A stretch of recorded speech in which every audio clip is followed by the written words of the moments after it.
Everyone today has an opinion about Israel and Palestine. The news is immersed in this theme. Social networks are boiling. Leaders around the world argue heatedly about who is right and who is wrong. But what about the Bible? What does it really say about Palestine?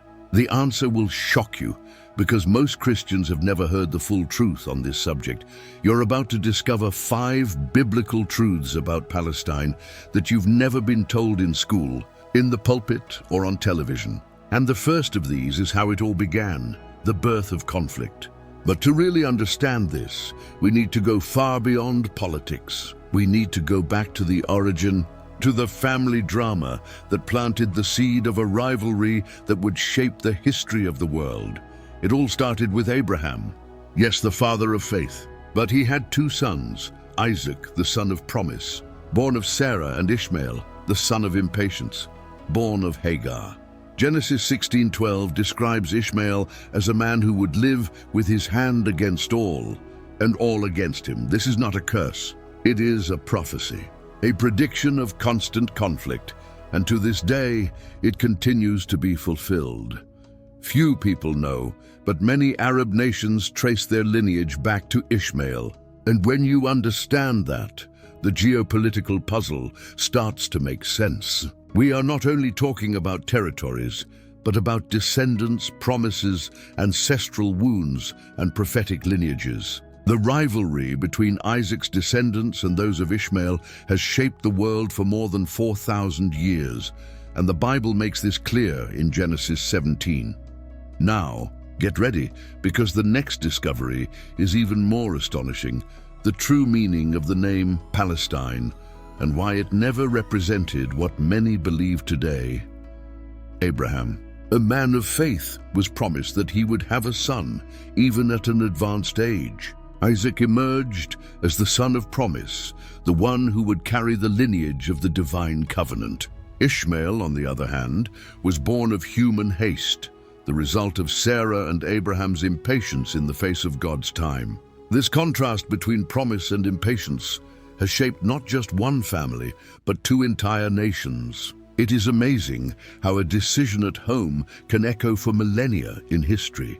The prophecy at Genesis 16:12 describes Ishmael as one who would live against all. This word was not just an observation, but an announcement of a turbulent fate. Throughout the story, we see descendants of Ishmael becoming protagonists in conflicts, especially with Isaac's descendants. It is almost as if the prophecy itself pulsated in the pages of today's newspapers. Just look at the headlines from the Middle East and realize how this echo still resonates. It is interesting to note that Isaac did not represent just a cherished child, but a symbol of divine covenant. He would be the starting point of the promise that would give rise to Israel. On the other hand, Ishmael would become the father of many Arab nations. This double root explains why Jerusalem, to this day, is the scene of heated disputes. It became the spiritual and prophetic epicenter of this family clash. To understand better, think of an inheritance left in the family. If the siblings do not reach an agreement, the fight drags on for years. Now multiply that by centuries, add prophecy and the spiritual dimension, and you get a sense of what the conflict between Isaac and Ishmael means. That is why the Middle East cannot be analyzed by politics alone. The basis of the problem lies at the heart of this age-old rivalry. And if we look closely, this common thread leads us to another fascinating point: the name Palestine. Was it born from this story, or does it come from another people, such as the Philistines, Israel's avowed enemies? This is where the plot deepens and opens a new chapter full of surprising revelations. Few people know, but the term Palestine was not born as an identity of a modern people. In fact, its roots lie in the Philistines, those ancient enemies of Israel who appear so often in the biblical accounts. These Philistines inhabited the Mediterranean coast and constantly waged war against the people of promise, the descendants of Isaac. The curious thing is that, contrary to what many think, these people disappeared from history more than 2,500 years ago. This already dismantles many current narratives. The name Palestine is a kind of distant echo of Philistia. When someone speaks of Palestine today, they hardly realize that they are evoking a term linked to a civilization that no longer exists. It's as if we called Italy the Roman Empire. Sounds strange, doesn't it? Likewise, associating the name with the modern struggle has no solid historical roots. This confusion is even used politically to this day. The most intriguing point is that the Bible never uses Palestine as a direct reference to the territory we know today. Rather, it speaks of Canaan, the Promised Land, and the Philistines, the true owners of the name. The identity of the term was born as a tool, not as an ethnicity. It's like calling someone a nickname to demean, a way of diminishing the essence of Israel. This leads us to reflect on how words have power. When a narrative is repeated for centuries, it shapes the vision of generations. Hence, we understand the importance of prophecy. It works as an antidote to the distortion of history. Reading the ancient texts, studying the roots, and observing Jerusalem in the light of promise is like shining a lantern in the midst of the darkness of political manipulation. Want an exercise? Read 1 Samuel and see how the Philistines have always been in opposition to Israel, and this manipulation of the name Palestine gains even more strength when we remember that the Romans used it as a strategy of humiliation against Israel. But that's another part of the story, and that's where the pieces start to fit even more clearly. After the Bar Kokhba revolt in 135 AD, Rome decided to erase Jewish identity from the face of the earth. Emperor Hadrian not only destroyed lives but also tried to destroy memory. He renamed the region of Judea Syria-Palestine, associating it with the name of the Philistines.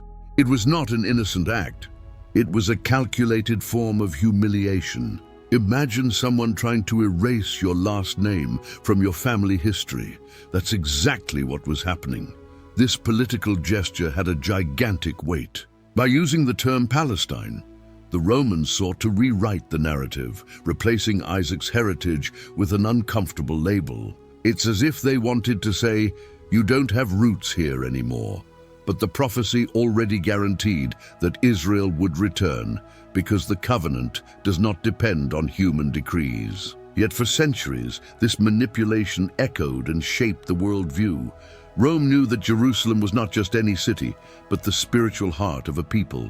Transforming his name and geography was an attempt to tear Isaac off the map and give Ishmael a stage. This historical tension explains why even today the name Palestine arouses so much emotion. It's not just geopolitics, it's an open wound since antiquity. To understand this in a practical way, think about how modern governments try to control narratives with words. Expressions such as war on terror or new world order create realities in people's minds. Likewise, the name Syria-Palestine has been used to condition generations to see Israel as an intruder. That is why knowing the story is so important. Those who ignore the origins easily believe the adulterated version. And it is precisely at this point that something curious arises. Even before 1948, the term Palestinian did not mean what many imagine today. On the contrary, it was used in another way, almost inverted, and that's what brings us to another surprising chapter of this journey. Before 1948, the word Palestinian did not have the connotation we hear today. Interestingly, she often referred to the Jews themselves who inhabited the region. The famous Palestine Post newspaper, for example, was a Jewish institution, as was the Palestine Orchestra, composed largely of Jewish musicians. This shows how the term has been used in a totally different way from the current narrative. With the creation of the State of Israel in 1948, the Palestinian identity began to consolidate in opposition to this new state. It was not born of a prophecy, nor of a lineage like that of Isaac or Ishmael, but of a specific political moment. It was a historical construction shaped by wars, displacements, and the need to create a new flag. This process was rapid and intense, driven by Arab leaders of the time. It is important to note that this modern identity was not present in the Bible.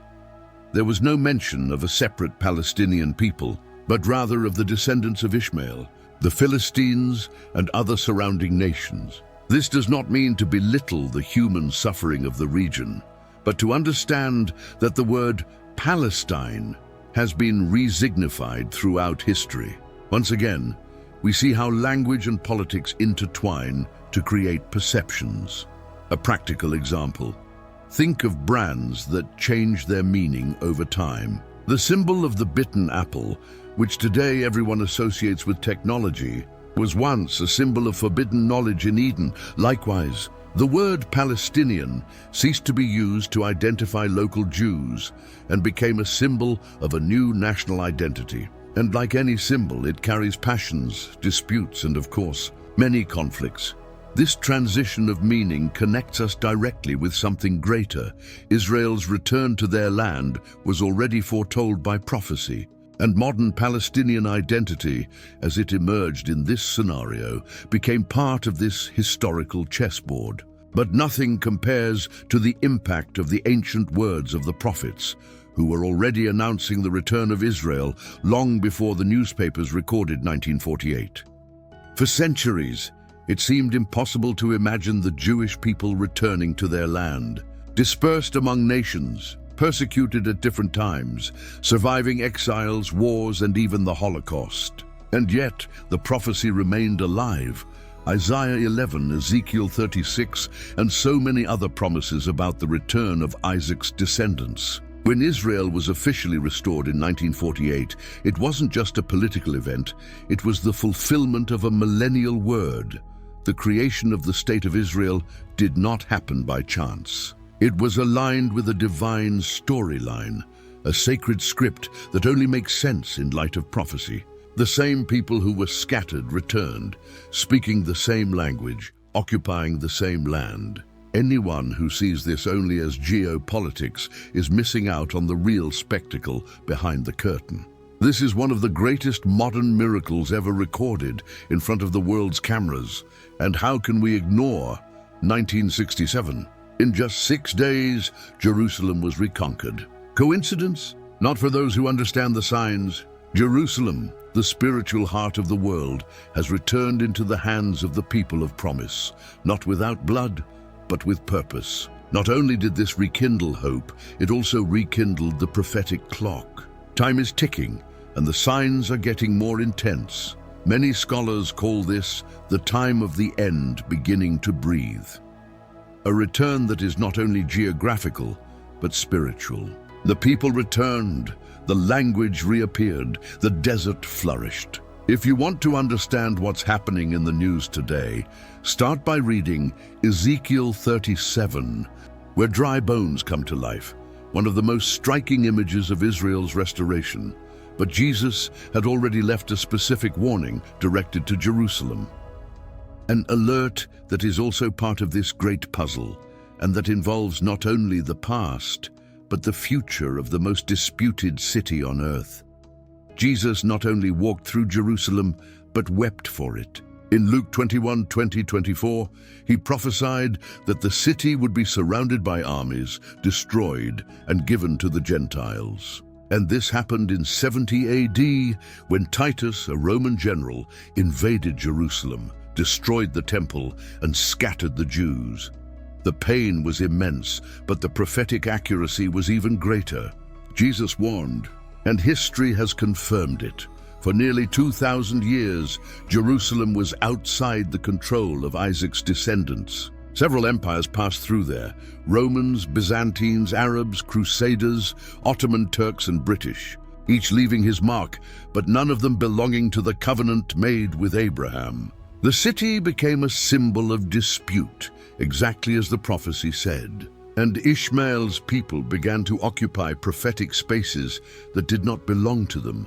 It's almost as if God is conducting a play on a global scale. Each empire a scene, each conflict an act. But in the script of the prophecy, the play is not yet finished. When Jerusalem returned to Israel's rule in 1967, it was not just a military conquest. It was an exact fulfillment of Jesus' words. The tribulation clock began to heat up. This warning of Christ was not only historical, but also spiritual. He spoke of times when Jerusalem would be the center of the world's attention, and here we are. Think about it. Why does such a small city get so much attention from the UN, the superpowers, the headlines? It's because there's something there that transcends the political. It is spiritual. It is prophetic. It is strategic in God's plan.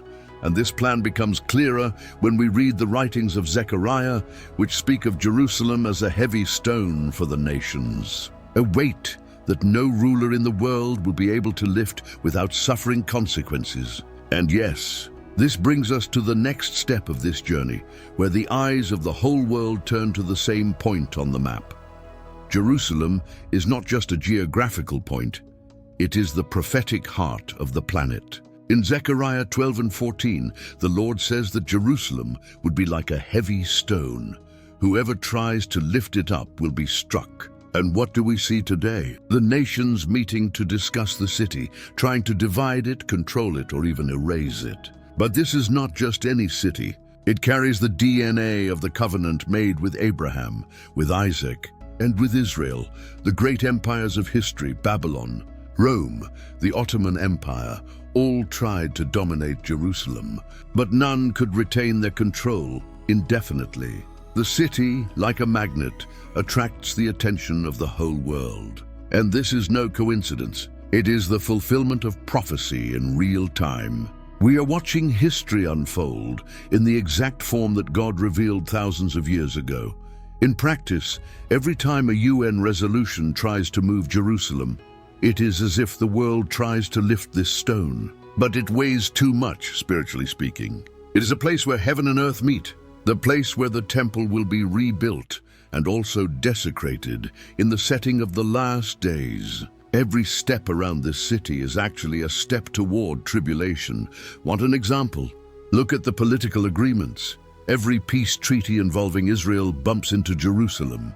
It is the impasse, and it is not by chance, because there is something there that the enemy wants to control at any cost. Jerusalem is the key to the return of the Messiah, the prophetic throne where Jesus will reign. And that is why it remains the focus of global tensions. But the most impactful is yet to come, because prophecy speaks of a day when the Lord's own feet will touch the earth again. And this place, my friend, already has a name, geolocation, and even a date marked in the sky. The next chapter takes us straight to the Mount of Olives. Imagine a specific place on earth where the heavens have already declared a future global event. This place exists, and it is called Mount of Olives. From there, Jesus ascended to heaven, and it is exactly there that he promised to return. Zechariah 14:3-4 is clear. The feet of the Lord will touch this mountain, and it will be split in half. It is not symbolic. It's literal, geographic, real. When that happens, it won't be a hidden event, secretly broadcast on social media or limited to one region. It will be visible worldwide, and it will shake the planet both spiritually and physically. The return of Jesus will be the climax of human history. And the Mount of Olives is not just scenery. It will be the scene of judgment, glory, and restoration.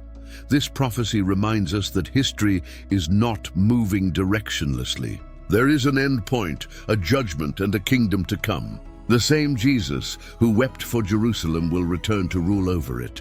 And that transforms everything. Because if he is going to reign, then every current system has its days numbered, including the system of the Antichrist, who tries to occupy a throne that was never his. Can you see how everything is interconnected? The site of the temple, the return of Isaac's people, the tension in Jerusalem, the false peace treaties. Everything points to this return.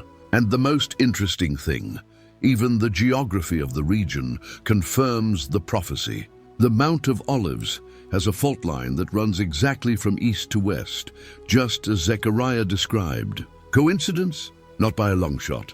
But before that glorious moment happens, something dark approaches. A specific event declared by Daniel and confirmed by Jesus, where the Antichrist will desecrate the temple. This will be the trigger for humanity's darkest time, the Great Tribulation. Jesus spoke of a critical moment in the future, the abomination of desolation mentioned by Daniel. This is when the Antichrist will enter the rebuilt temple in Jerusalem and proclaim himself as God. This unholy act will not only be a religious provocation, but the trigger for humanity's greatest period of suffering, the Great Tribulation. And this is not apocalyptic fiction. It is living prophecy. This time will be unlike anything that has ever been seen. Wars, catastrophes, persecutions, mass deception. The Bible says that if those days were not cut short, no one would survive. It will be the height of the conflict between the bloodlines of Isaac and Ishmael, the culmination of the Antichrist's deception, and the moment when the world will feel the birth pangs before the coming of the kingdom. All will seem lost, but it won't be. The word tribulation carries weight in itself. But when prophecy speaks of great tribulation, it is pointing to unprecedented suffering. That is when the eyes of the world will be fixed on Jerusalem, and the global system of control will be activated as never before. And here's a practical tip.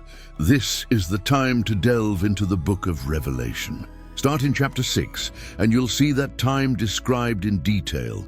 The scary thing is that the Antichrist will not initially be a military dictator, but a peacemaker. Someone charismatic, persuasive, diplomatic. He will not arrive with weapons. He will arrive with a role, the covenant. A false peace treaty, but extremely seductive. Many will see him as a savior, until he reveals his true face. And it is precisely in this covenant, this 7-year treaty with Israel, that the last piece of the puzzle fits. It marks the beginning of the prophetic end, and in the middle of these 7 years, he breaks the deal. From then on, the world comes into direct judgment. But how is this treaty formed? Who signs? Who deceives whom? In Daniel 9:27, there is a verse that carries a gigantic weight in the prophetic narrative. The emergence of a covenant, a peace treaty between the Antichrist and Israel, valid for 7 years. At first glance, it will look like the biggest diplomatic breakthrough in Middle Eastern history. Nations will applaud, stock markets will rise, and the world will breathe a sigh of relief. But this treaty will be a trap made up of hope. This agreement will be the key that will open the doors of the Great Tribulation. At first, everything will seem to work. Apparent peace between Isaac's descendants and Ishmael, negotiations over Jerusalem, promises of global stability. The temple will be rebuilt, and this will be seen as a political miracle. But in the middle of the 7 years, the tables turn. The Antichrist breaks the treaty, enters the temple, and declares himself to be God. This brutal betrayal marks the beginning of the final judgment. God will no longer allow his city, his covenant, and his people to be mocked. And here, what seemed like peace turns into the final war, a spiritual, political, and military conflict with cosmic consequences. Have you ever seen end-of-the-world movies? They don't come close to what the scriptures describe. Now think about it. How would the world fall so easily into this trap? The answer lies in the thirst for quick solutions, the search for peace at any cost, and the inability to discern the false from the true. That's why it's so important to know prophecy. It's the map to navigate when deception seems the only truth. A tip: study Matthew 24, Revelation 13, and Daniel 11 together. They complement each other, and then when everything seems to be collapsing, the sky is torn apart and the return takes place. He who ascended the Mount of Olives now descends with power and great glory. The end of the war will be the beginning of the kingdom. But this, of course, it is only for those who understand the signs and are ready. And now that you know all this, what are you going to do with this knowledge? Will you keep repeating what the news says, or will you dive into prophecy and understand what is really happening? Will it go with the flow of the masses or stand on the side of the truth revealed by God since Genesis? Stop for a moment and reflect. How many times have you heard of Palestine without realizing that this name carries centuries of spiritual strategy and political manipulation? How many times did he ignore Isaac, Ishmael, the Philistines, and all the prophetic plot behind the war headlines? The question is straightforward. Which side do you want to be on when all of this is fulfilled before your eyes? Because, like it or not, the events are aligning. The temple will be rebuilt. The Antichrist will arise. The covenant will be signed. Tribulation will come. And the return will happen. You will watch from afar. Or will you be part of those who understand and prepare? If this content woke you up, made you reflect, or gave you clarity about something that previously seemed confusing, so don't keep it just for yourself. Share. Comment below what impacted you the most and what you still want to understand about this topic. And of course, subscribe to the channel and activate notifications, because this is just the beginning. There is still a lot of truth to be revealed.